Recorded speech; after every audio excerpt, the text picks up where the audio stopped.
कंचन राज, हाजीपुर वैशाली।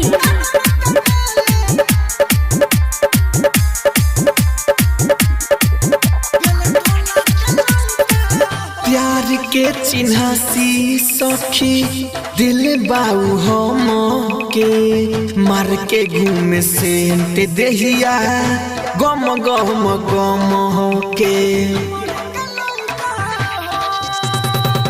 प्यार के चिन्हासी सखी दिल बाऊ हम के मार के घूमे से देहिया गम गम गम के।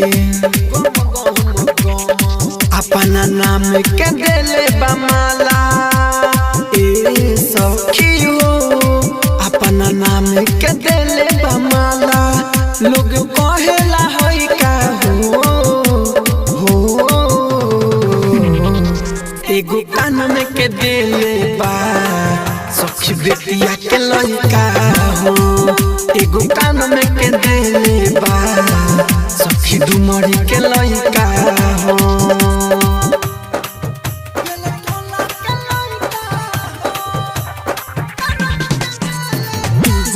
कंचन राज, हाजीपुर वैशाली।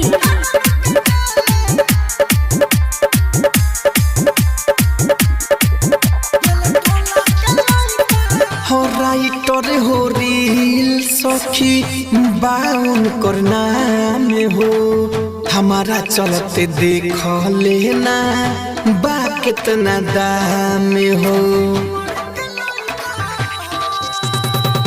राइटर हो रील दिल पे बाउन करना में हो, हमारा चलते देख लेना बा कितना दाम हो। अरे राहुल जननील ए सखी हो, राहुल जनहोरिल बापा पूछे सही का हो।